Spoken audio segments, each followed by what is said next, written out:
Now there are preachers making videos about tongues is from devil. अब ऐसे प्रचारक हैं जो वीडियोस बना रहे हैं कि अन्य भाषा में बोलना शैतान की तरफ से है। They don't know what they are doing. उनको नहीं पता वो क्या There कर was रहे a हैं। time Jesus was accused to cast out demons with the help of demons. एक समय था जब यीशु पर यह इल्जाम लगाया गया कि वो दुष्ट आत्माओं की मदद से दुष्ट आत्माओं को निकाल रहा है। And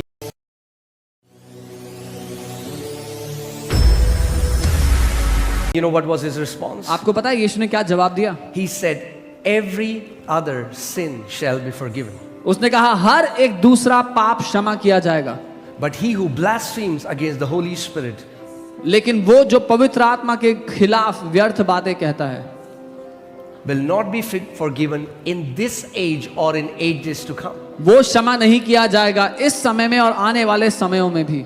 It's very dangerous ये बहुत खतरनाक बात है to say something that people don't understand. ऐसी बात कह देना जिसकी उनको समझ नहीं है। So also then there is completely that is different category. But then there are some genuine believers who love God but who believe that you should not pray in tongues in church.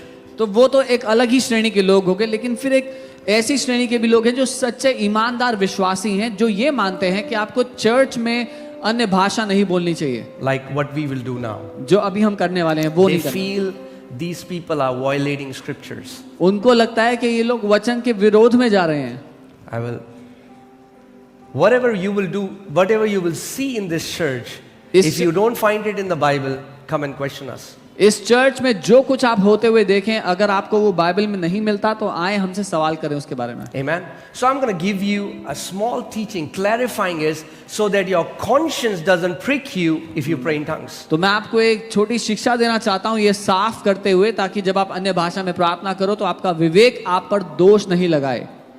There are many people who say if there is anyone who cannot interpret it, then tongues should not be spoken in church. ऐसे लोग हैं जो कहते हैं अगर अन्य भाषा का अनुवाद करने वाला कोई नहीं है तो फिर अन्य भाषा कलीसिया में नहीं बोलनी चाहिए। Have you heard that? If you have heard that, show me your hand. सुना है किसी ने? Yeah. सुना है तो Yeah, हाथ yeah, उठा yeah, सकते। yeah. So we're going to see it from the scripture. See, that's a passage that is misunderstood what Apostle Paul is trying to say. ये एक बात जो अपोस्टल पॉल कहना चाह रहे थे उसकी गलत समझ या गलत अनुवाद के कारण That's what I'm कहा जा telling रहा you. If you just read the letter of the Bible and don't read it through the Spirit, the enemy can use the letter and bring you in bondage. है। इसीलिए मैं कहता हूं अगर आप केवल बाइबल में लिखे अक्षरों को पढ़ें, उसको आत्मा के द्वारा नहीं पढ़ें, तो दुश्मन उन अक्षरों का इस्तेमाल करके आपको बंधन में डाल देगा। Like, let us just see the text. Matthew 6:6. मत्ती 6 उसका 6 देखते हैं। Okay, but you when you pray, so Jesus is saying, but you, my people, but you when you pray, यीशु अपने लोगों से कह रहे हैं लेकिन जब तुम प्रार्थना करते हो go into your room, अपने कमरे में जाओ, and when you have shut your door, pray to the Father who is in the secret place. और जब अपना दरवाजा बंद कर दिया तो गुप्त में अपने पिता से प्रार्थना करो जो गुप्त स्थान में है। Can you see how specific the instruction Jesus is giving? आप देख सकते हैं यीशु कितना सटीक निर्देश दे रहे हैं। That means if you are faithful to this text, you should not pray out in open. इसका मतलब अगर आप इस वचन के अनुसार काम करते हैं तो आपको अपने कमरे से बाहर प्रार्थना करनी नहीं चाहिए। That's what Jesus is saying. But you Yeshu when ने you यही pray, कहा। it's a very specific instruction. जब तुम प्रार्थना करते हो ये Have बहुत you सटीक prayed for निर्देश है। anybody in your office? आपने कभी ऑफिस में किसी के लिए प्रार्थना किया है? Have you prayed for anyone in the street? सड़क Have में you किसी के prayed लिए in the प्रार्थना की है? metro? मेट्रो में कोई प्रार्थना किया है? Why did you do that? Jesus is saying, go into your room and pray. आपने ऐसा क्यों किया? यीशु तो कह रहे थे कमरे में जाके प्रार्थना करो। See, that's when you don't understand scripture, you can make a doctrine out of a scripture which you don't understand. क्योंकि जब हम वचन को नहीं समझते तो उसमें से ईश्वरीय ज्ञान ऐसा समझ बैठेंगे जो आपको समझ में नहीं आता। Okay, let's go to next scripture. Matthew 6, same chapter, verses. So disciples came to Jesus and said, teach us how to pray. चेले आए यीशु के पास और कहा हमें प्रार्थना करना सिखाओ। And Jesus is saying in Matthew 6, chapter 9, in this manner therefore pray, our Father in heaven, hallowed be thy name. We all know the Lord's Prayer. मत्ती 6 उसका ना, और यीशु ने कहा इस तरह से प्रार्थना करो कि हे हमारे पिता तू जो स्वर्ग में है, और हम सबको बताएं। They're asking Jesus, teach us how to pray, and Jesus said, pray like this. उन्होंने कहा हमें प्रार्थना करना सिखाओ, यीशु ने कहा ऐसे प्रार्थना करो। Then according to this text, तो इस वचन के अनुसार that's the only way you should pray. ये एकमात्र तरीका है प्रार्थना करने का, Because he said, pray like this. क्योंकि यीशु ने कहा था ऐसे प्रार्थना करो। Are you getting what I'm saying? समझ रहे जो मैं कह रहा हूं? So don't take a scripture and इसी- let the enemy bring you into bondage. इसीलिए कोई भी वचन को लेकर के दुश्मन आपको बंधन में डालने ना पाए। Are you guys with me? मेरे साथ हैं। You should understand the scripture through the Spirit. आपको वचन को आत्मा के द्वारा ही समझना होगा। Okay, let me come to the third scripture. मैं तीसरी, There are many scriptures, but let me come. बहुत से ऐसे आयते हैं लेकिन मैं तीसरे पे आता हूँ। Okay, how many people here have a father? यहाँ पर Your dad? कितने लोग हैं जिनके पिता हैं? Okay, you have a father? आपके पिता हैं? Okay. ठीक है। Matthew 23:9. मत्ती 23 उसका 9। Do not call anyone on earth your father. पृथ्वी पर किसी को भी अपना पिता मत कहना। Who is saying this? कौन कह रहा है ये? Jesus. That Yeshu. means if you call your father, father, you have disobeyed Jesus. इसका मतलब अगर अपने पापा को अपने पापा कह दिया तो आपने यीशु की बात नहीं मानी। Because he said, anyone. उसने कहा किसी भी मनुष्य को। But is that what he's trying to say? No. पर क्या वो ये कहना चाह रहा है? नहीं। Are you getting what I'm saying? I'm आप trying समझ to रहे हैं? prove a point so आप that you get it. समझ रहे जो मैं कह रहा हूं ताकि आप इस मुद्दे को ठीक से समझ पाएं। If you don't read the Bible through the Spirit, अगर बाइबल को आत्मा के द्वारा नहीं पढ़ा गया the enemy can bring you into bondage through bringing a confusion in a text. तो दुश्मन आपको बंधन में डाल देगा एक लिखित वचन को कंफ्यूजन बना के। Amen? So, somebody asked an amazing man of God, Smith Wigglesworth, they said, do you read your Bible in Hebrew or Greek?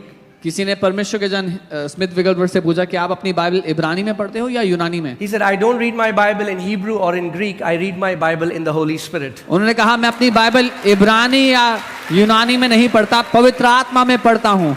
That's the way you should read your Bible. यही तरीका है कि आपको भी अपनी Bible पढ़नी And चाहिए। why am I giving you this teaching? Because mark my words, मैं a इस time is coming where YouTube will be filled with people who are going to fight this. मैं ये शिक्षा आपको क्यों दे रहा हूं क्योंकि मेरी बात को आप लिख लें इसको कि समय आएगा जब YouTube पर लोग लड़ेंगे इसके खिलाफ। And if you're not strong, और अगर आप मजबूत नहीं हैं you will be convinced तो आप मान बैठेंगे and you will lose a precious privilege that God has given you. और ये कीमती सौभाग्य गवा देंगे जो परमेश्वर ने आपको दिया है। Now all the people, see Jesus said, you will know them by their fruits. यीशु ने कहा तुम लोगों को कैसे जानोगे? उनके फलों के द्वारा।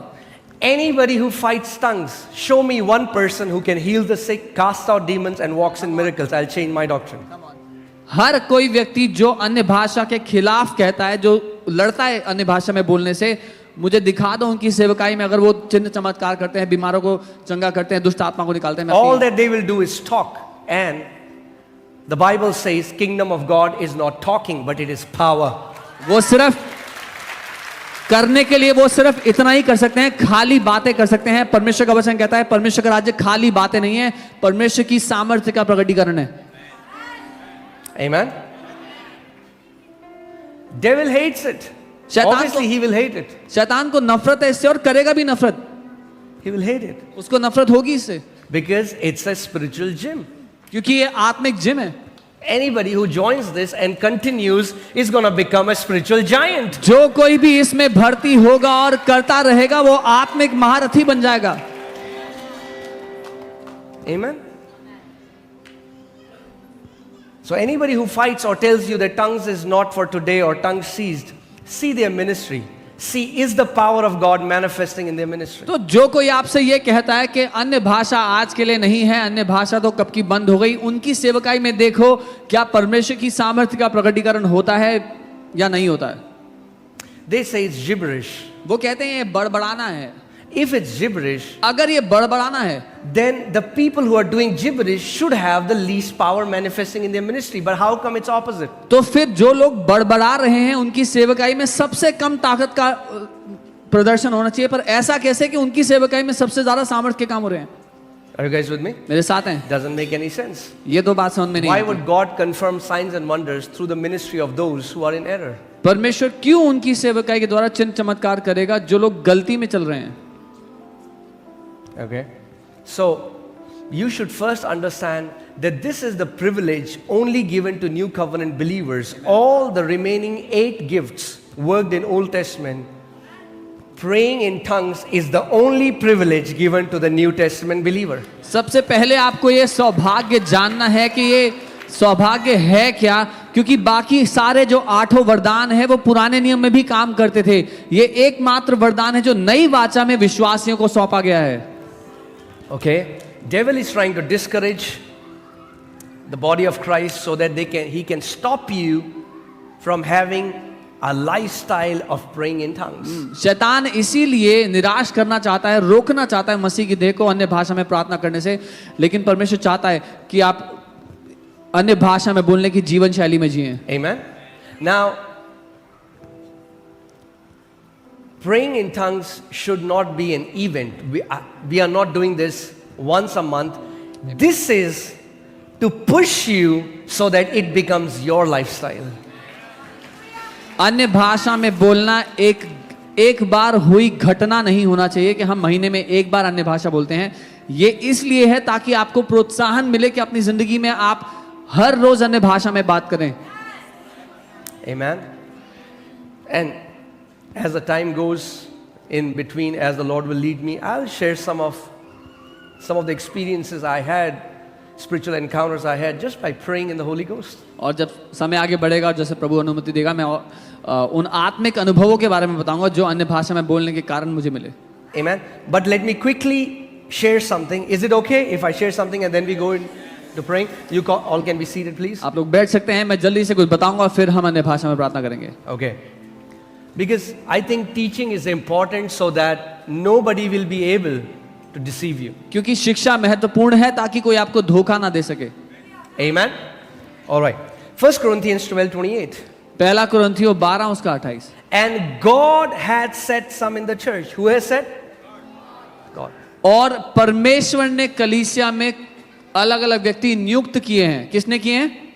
परमेश्वर ने। First apostles, प्रथम प्रेरित, secondarily prophets, दूसरे भविष्यद्वक्ता, thirdly teachers, तीसरे शिक्षक, after that miracles, फिर सामर्थ्य के काम करने वाले, then gifts of healings, फिर चंगा करने वाले, helps, उपकार करने वाले, governments, प्रबंधक diversities of tongues. और नाना प्रकार की भाषा बोलने Now, वाले। that is not the correct interpretation of what English Bible said. ये जो अंग्रेजी बाइबल कहती है उसकी सही अनुवाद नहीं है। Diversity of tongues, that means different kind of operation of tongues. अलग अलग तरह के कार्य अन्य भाषा में बोलने के कारण। Because tongues are unknown tongues, so they are already diverse. क्योंकि अन्य भाषा तो वैसे ही अलग अलग है, वो पहले से ही बहुत सारी हैं। If you see this in Amplified, if the team can put in Amplified, it says in the end, various kinds of unknown tongues. और एम्पलीफाइड में ऐसा लिखा है, भिन्न भिन्न प्रकार की अलग अलग तरह की अन्य भाषाएं। They are already unknown tongues, but they have diverse functions. वो पहले से ही अन्य भाषाएं हैं पर उनके अलग अलग काम हैं। So you should understand this. तो आपको ये समझना है। Okay? ठीक है। So, firstly, tongues as a personal edification. पहले अन्य भाषा खुद की उन्नति के लिए। Tongues for personal edification. अन्य भाषा अपनी उन्नति करने के लिए। Let's go to 1 Corinthians chapter 14. पहला कुरिन्थियों 14वें अध्याय में चलते हैं। Verses 4, we'll see. उसकी चौथी आयत से देखते हैं। Okay. He who speaks in a tongue edifies himself. जो अन्य भाषा में बातें करता है वह अपनी ही उन्नति करता है। Okay, go to 3. I want to show you something. 2. All right, hear this. So people say, in the church, you should not speak in tongue if there is no interpreter, right? तो लोग ऐसा कहते हैं कि अगर कलीसिया में अनुवाद करने वाला नहीं है अन्य भाषाओं का, तो कलीसिया में अन्य भाषा नहीं बोलना चाहिए। Read the scripture. वचन For he who speaks in a tongue does not speak to men. क्योंकि वो जो अन्य भाषा में बोलता है मनुष्यों से बात नहीं करता। Does not speak. If I am not speaking to you, why should I need an interpreter? अगर मैं आपसे बात नहीं कर रहा तो फिर मुझे अनुवादक क्यों चाहिए? Let me say that again. मैं दोबारा कहता I हूँ, hope that you get it. उम्मीद करता हूँ आप समझें। If I am not talking to you, अगर मैं आपसे बात ही नहीं कर रहा, why do I need an interpreter? तो मुझे अनुवाद करने वाला क्यों चाहिए? Because he who speaks in tongue क्योंकि जो अन्य भाषा में बोलता है does not speak to men, वो मनुष्य से बात नहीं करता, but to God. लेकिन परमेश्वर से बात करता है। Is it that God doesn't understand and I need an interpreter for God? क्या ऐसा मामला है कि परमेश्वर को समझ में नहीं आता जब मैं अन्य भाषा बोलता हूं तो परमेश्वर को अनुवाद करने वाला चाहिए? No. Hear this.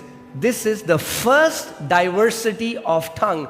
Write it down if you're writing it down. These are called tongues for personal edification. अगर आप लिख रहे हैं तो लिख लीजिए, ये पहला कार्य है अन्य भाषा, अलग अलग प्रकार के जो कार्य हैं अन्य भाषा के, उसका पहला कार्य है व्यक्तिगत उन्नति के लिए। Or I'll say this is the first function. ये उसका पहला काम है, उसका पहला मकसद है।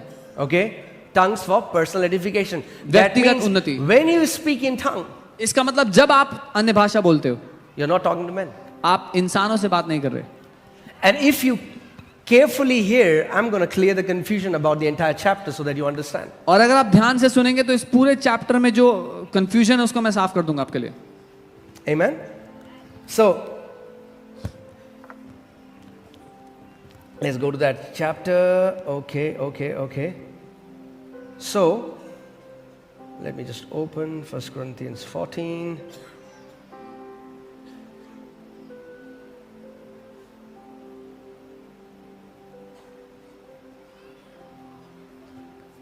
So that means whenever I speak in tongues, इसका मतलब जब कभी मैं अन्य भाषा में बोलता हूँ, what am I doing?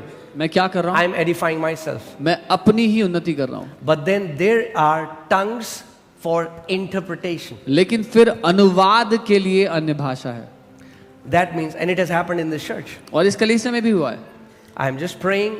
मैं अन्य भाषा में Suddenly I प्रार्थना कर रहा हूँ, felt, I began to pray in tongues and I got an interpretation. और And whenever interpretation comes with tongues, is it equivalent to a prophecy?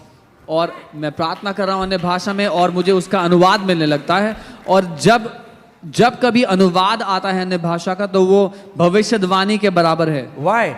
क्यों? Because in this function now, God is speaking to His church. क्योंकि अब इस मकसद, इस कार्य में परमेश्वर अपनी कलीसिया से बात कर रहा है। Are you guys with me? मेरे साथ हैं। This is called tongues for interpretation. ये अन्य भाषा है अनुवाद के साथ। This is usually used in a public assembly where there are people. ये अक्सर लोगों के बीच में इस्तेमाल होता है जब लोग हों आसपास। Third is tongues for deep intercessory groanings. तीसरा है गहरी मध्यस्थी की अन्य भाषा। Romans 8:26. Romi 8:26। It has happened to me as a shepherd. एक अगवा होने के नाते मेरे साथ भी हुआ है, चरवाहा होने के नाते। Sometimes I'm praying and I would begin to howl and cry in my room. If you will feel that somebody has died. कई बार मैं प्रार्थना कर रहा हूँ और प्रार्थना करते हुए बहुत गहराई से, बहुत भीतर से रोने लगता हूँ, जैसे कोई मर गया है। And that time the Lord showed me that somebody in the church was about to die. और उस समय में परमेश्वर ने मुझे दिखाया कि कलीसिया में कोई व्यक्ति मरने पर था।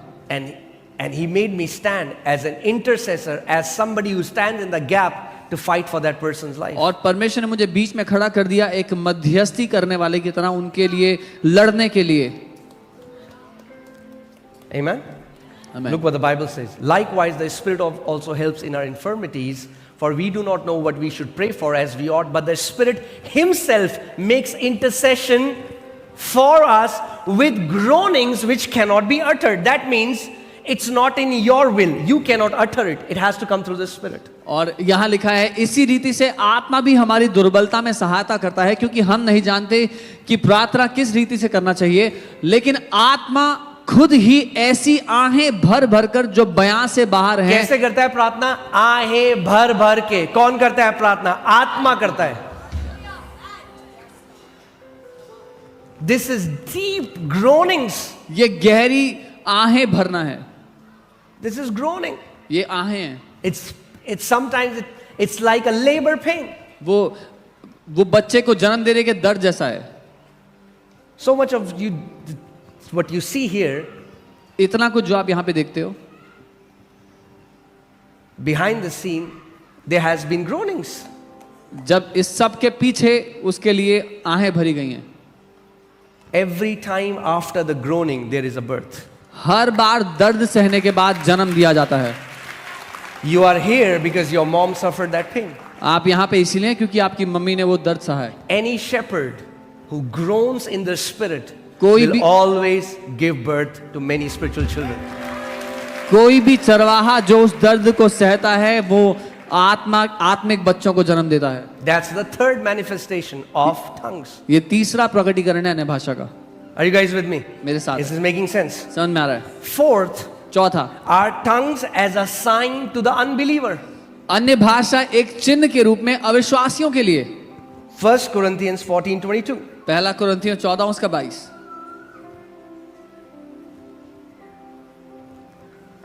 Therefore, tongues are a sign not for those who believe, but to unbelievers. इसीलिए अन्य भाषाएं विश्वासियों के लिए नहीं पर अविश्वासियों के लिए चिन्ह है. So, how is it?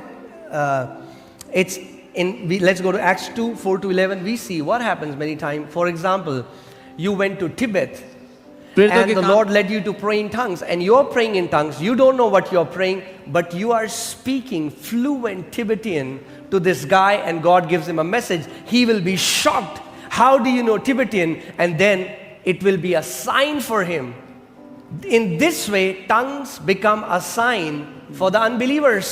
प्रेरितों के काम 2 उसके 4 से 11 में हम पढ़ते हैं. मान लीजिए उदाहरण के लिए आप तिब्बत गए और आप परमेश्वर की आत्मा ने आपको बोलने के लिए अन्य भाषा के शब्द दिए, आप बोलने लगे और वहां पर जो व्यक्ति था उससे आप तिब्बती भाषा में बात कर रहे थे. वो हैरान हो जाएगा कि परमेश्वर आपके द्वारा उससे उसकी भाषा में बात कर रहा है, तो वो अविश्वासी के लिए चिन्ह रहेगा. Amen. The same thing happened in Acts chapter 2. प्रेरितों के काम 2 अध्याय में यही हुआ. Let's go to next verse 5. And they were dwelling in Jerusalem Jews, devout men from every nation under heaven. So now these people are not believers. और आकाश के नीचे की हर एक जाति से भक्त यहूदी यरूशलेम में आए थे. ये विश्वासी लोग नहीं थे. And when this sound occurred, the multitudes came together and were confused because everyone heard them speak in their own language. So when he hears, for example, if he's Punjabi, he's hearing it in Punjabi. I am Gadwali, I am hearing it in Gadwali. You are hearing it in your native language. The same word that is spoken is a supernatural utterance, transcends languages and goes to the listeners in their own native language. और जब वह शब्द जब वहां आवाज हुई तो भीड़ आ गई और लोग घबरा गए क्योंकि हर एक को यही सुनाई देता था कि ये तो मेरी ही भाषा में बोल रहा है. तो मान लीजिए अगर एक व्यक्ति पंजाबी है, गढ़वाली है, कोई और भाषा बोलता है तो उनको अपनी भाषा सुनाई दे रही है जब लोग अन्य भाषा बोल रहे हैं तो. Amen.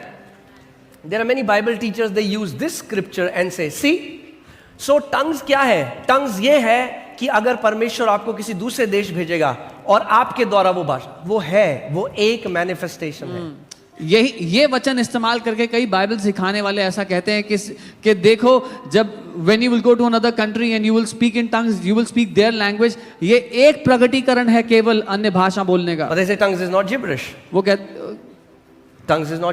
हैं अन्य भाषा बोलना बड़बड़ाना नहीं है. But then again, coming back to 1 Corinthians 14:2-3. लेकिन पहला कुरिन्थियों 14:2-3 पे आते हैं. When a man speaks in tongues, जब एक व्यक्ति अन्य भाषा बोलता he है does not speak to men but to God. तो वो इंसान से बात ही नहीं कर रहा, वो परमेश्वर से बात कर रहा है. Is that clear? So among these 4 diversities, तो ये जो 4 अलग अलग प्रकार की अन्य भाषाएं हैं, only one I am in control. केवल एक ही है जिस पर मेरा नियंत्रण है. That is tongues for personal edification. और वो है व्यक्तिगत उन्नति के लिए अन्य भाषा. That means I can pray in tongues for my edification as much as I want. इसका मतलब मैं अन्य भाषा में प्रार्थना कर सकता हूं अपनी व्यक्तिगत उन्नति के लिए जितना चाहूं जी भर के.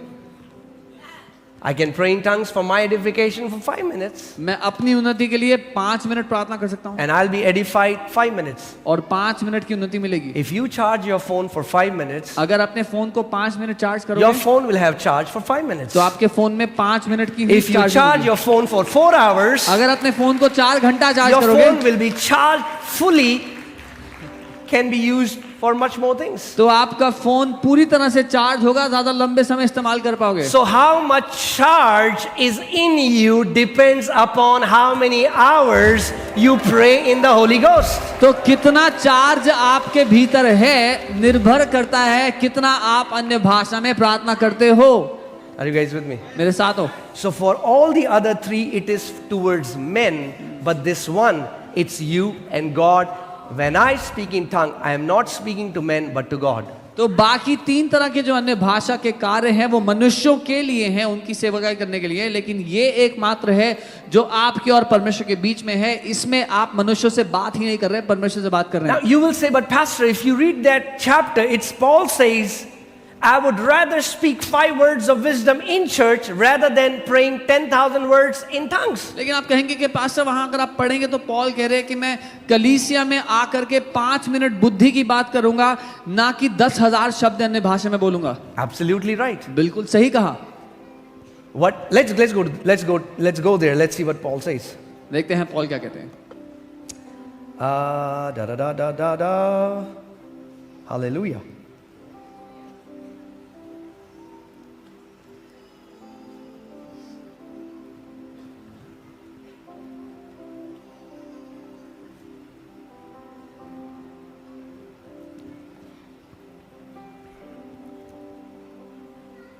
I just felt very strongly that I have to clear this. Otherwise, if you're not convinced that this is for you, you will never be able to take benefit of this beautiful privilege that is for new covenantal believers. मुझे अगुवाई हुई कि मुझे इस बात में सफाई देनी चाहिए, क्योंकि अगर आप नहीं समझेंगे इस बात को तो ये जो सौभाग्य हमें दिया गया है खूबसूरत, इसका फायदा नहीं उठा पाएंगे लाइफ में। Okay. Let's come to verse 13. 13वीं आयत पे आते हैं। No, let's see. Okay, 18. 18वीं।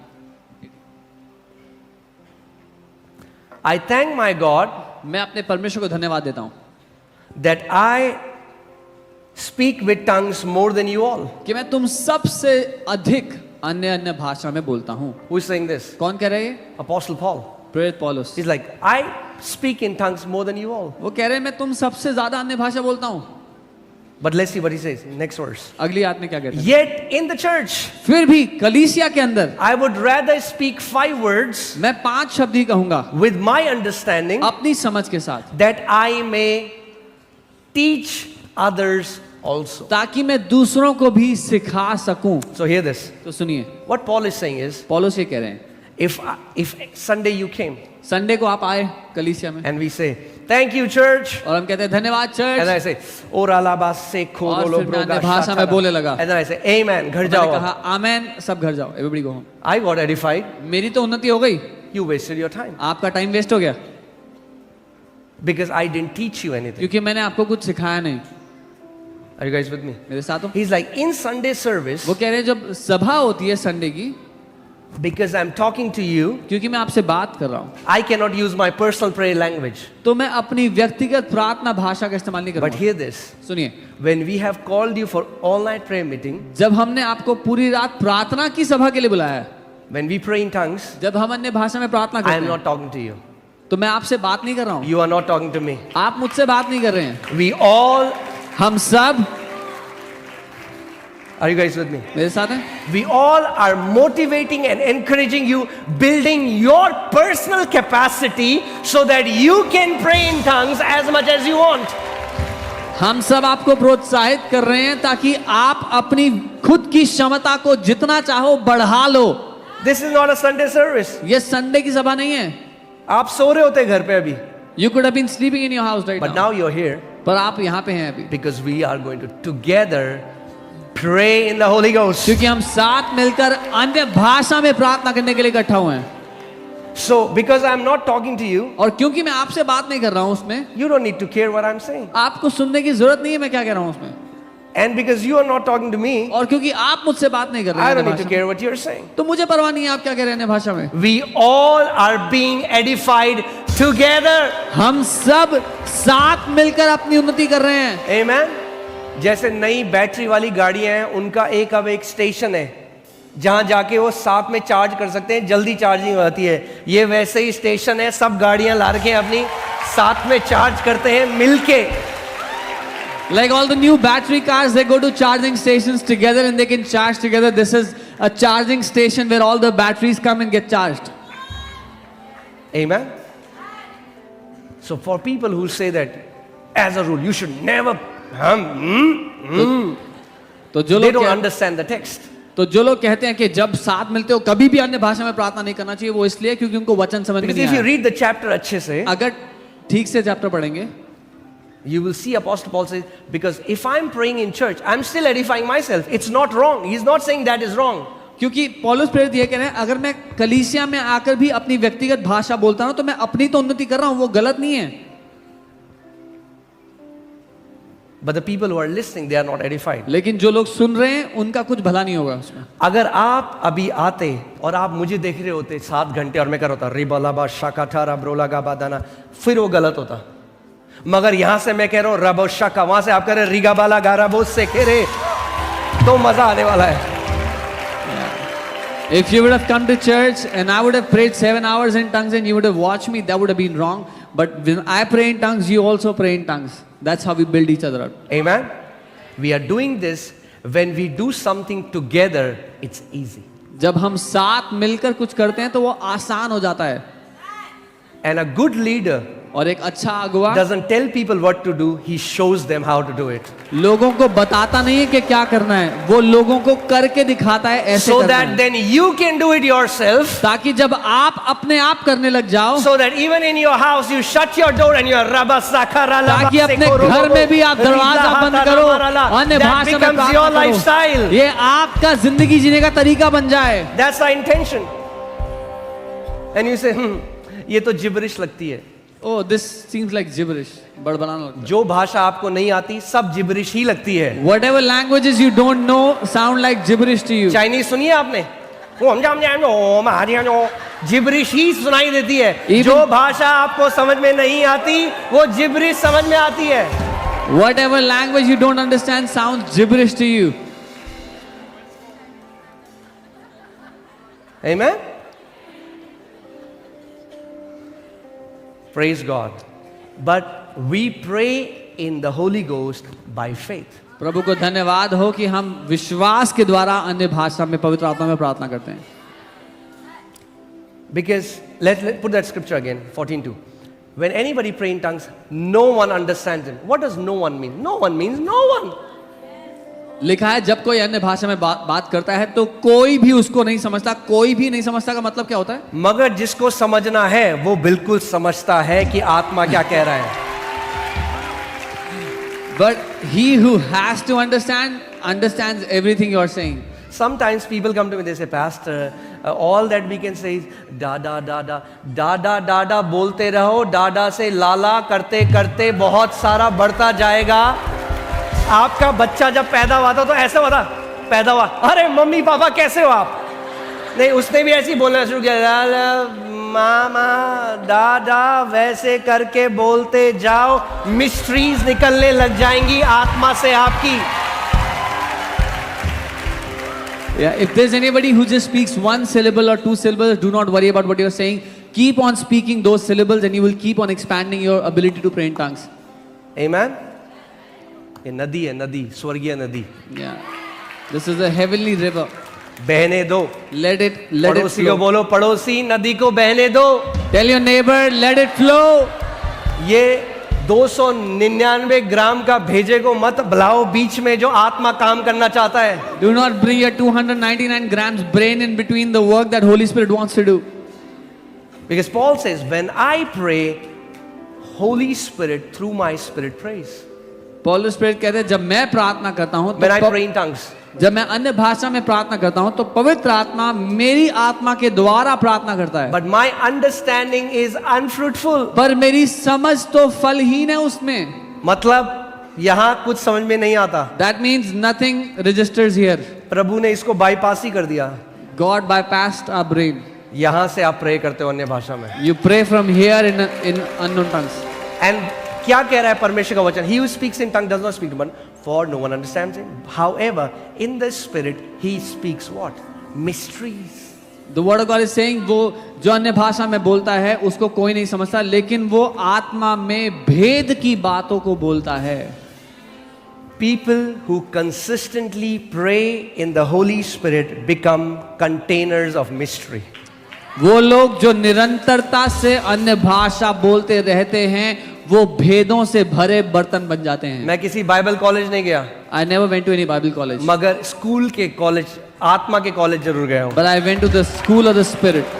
When I would pray hours in the Holy Spirit, जब मैं घंटों तक आत्मा में प्रार्थना करता रहता, then Holy Spirit, that scripture means this. I was like, aha. तब पवित्र आत्मा कहता उस वचन का ये मतलब है, और मैं कहता The हाँ, mystery started to open. वो भेद खुलने लग जाते हैं. You cannot read Bible and understand Bible with your carnal mind. आप बाइबल को पढ़ और समझ नहीं सकते इस शारीरिक बुद्धि से. It's a book of mysteries. वो रहस्यों की किताब है. Amen. And one more reason I tell you why you should have a consistent lifestyle. Pehla, you will be a person of mystery. Second, you will start walking in tremendous power. और एक और कारण बताता हूं. पहला कि आप भेदों से भरे व्यक्ति होंगे. दूसरा, आप परमेश्वर की सामर्थ्य में जीने लग जाओगे. Demons will look at you, they'll start screaming. दुष्ट आत्मा आपको देख के चिल्लाने लग जाएंगी. Why? क्यों? Because charge है भाई अंदर. There's so much charge inside.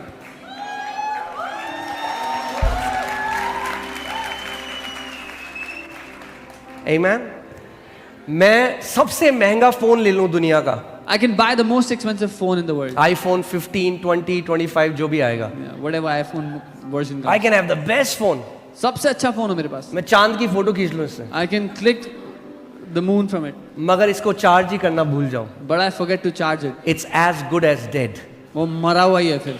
कई विश्वास करें God use me, God use me. प्रभु कह रहा है भाई चार्ज ही नहीं है, करना तो चाहता हूं मैं यूज, बहुत से मगर चार्ज विश्वासी, नहीं है. बहुत से विश्वासी कह रहे हैं प्रभु मेरा इस्तेमाल करो, प्रभु मेरा इस्तेमाल करो. God is saying I want to use you but you are not charged. Charge भर लो, कभी प्रे नहीं करना पड़ेगा. Come God on. Use me. Just charge yourself, you will never have to pray God use me. कितने लोग ready हैं अपनी बैटरी चार्ज करने के लिए? How many people are ready to charge their batteries? Amen.